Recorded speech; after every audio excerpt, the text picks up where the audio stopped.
Bom, eu vou fazer esse vídeo mais pro Andercinho, mas que é pro Hisashi e pro Hiroshi também.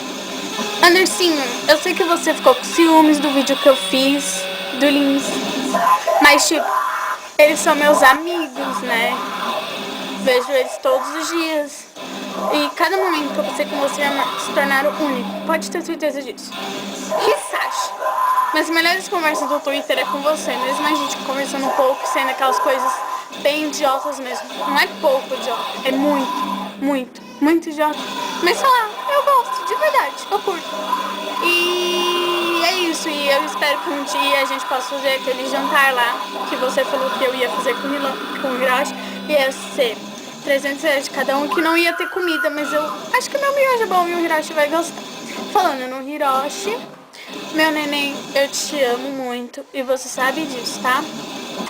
Você é uma das pessoas mais importantes da minha vida, de verdade. Não sei, mas como é viver sem você, ok?